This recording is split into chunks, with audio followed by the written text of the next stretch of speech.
ನಮಸ್ಕಾರ ಎಲ್ರಿಗೂ welcome back to our channel. ಇದು ಕ್ವೆಸ್ಟ್ ಡಯಾಗ್ನಾಸ್ಟಿಕ್ಸ್ ಅಂತ. ಇದೇನು ಅಂತ ಹೇಳಿದ್ರೆ, ಡಯಾಗ್ನಾಸ್ಟಿಕ್ ಜಾಗದಲ್ಲಿ ನಮ್ಮದು ಬ್ಲಡ್ ವರ್ಕ್ ಎಲ್ಲ ಏನಾದ್ರು ಬೇಕು ಅಂತ ಹೇಳಿದ್ರೆ ಇಲ್ಲಿ ಬ್ಲಡ್ ಕೊಟ್ಟರೆ ಇವರು ಅಪಾಯಿಂಟ್ಮೆಂಟ್ ತೊಗೊಂಡು ಬರಬೇಕು. ಇನ್ಶೂರೆನ್ಸ್ ಇದ್ದರೆ ಫ್ರೀ. ಬ್ಲಡ್ಡು ನಮ್ಮದು ತೊಗೊಬಿಟ್ಟು ಎಲ್ಲ ಚೆಕ್ ಮಾಡಿ ಏನೇನಿದೆಯೋ ರಿಸಲ್ಟ್ನೆಲ್ಲ ನಮ್ಮದು ಡಾಕ್ಟ್ರ್ ಇನ್ಫಾರ್ಮೇಷನ್ ತೊಗೊಂಡಿರ್ತಾರೆ, ಅಲ್ಲಿ ಕಳಿಸ್ತಾರೆ. ಸೊ ಕೆಲವು ಡಾಕ್ಟ್ರ್ ಹತ್ರ ಇರಲ್ಲ. ಸೊ ಈ ಥರ ಜಾಗಕ್ಕೆ ನಮ್ಮನ್ನು ಹೋಗೋಕ್ಕೆ ಹೇಳ್ತಾರೆ. ಕೆಲವು ಡಾಕ್ಟ್ರ್ ಆಫೀಸಲ್ಲಿ ಅವ್ರ ಹತ್ರನೇ ಇರುತ್ತೆ, ಅವರೇ ಮಾಡ್ತಾರೆ.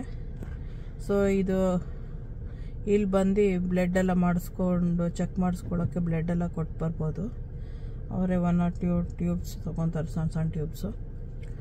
ಸೊ ಯಾರಿಗಾರು ಎಲ್ಲಿ ಹೋಗಬೇಕು ಮಾಡಬೇಕು ಬ್ಲಡ್ ಚೆಕ್ ಮಾಡ್ಸೋಕ್ಕೆ ಅಂತ ಅನ್ಕೊತಾ ಇದ್ದರೆ ಈ ಥರ ಜಾಗಕ್ಕೆ ಬಂದುಬಿಟ್ಟು ಬ್ಲಡ್ ಕೊಟ್ಟರೆ ಚೆಕ್ ಮಾಡಿಬಿಟ್ಟು ರಿಸಲ್ಟ್ ಕಳಿಸ್ತಾರೆ ನಮ್ಮ ಡಾಕ್ಟ್ರ್ ಆಫೀಸ್ಗಳಿಗೆ. ಸಬ್ಸ್ಕ್ರೈಬ್ ಮಾಡಿ. ಓಕೆ, ಬಾಯ್.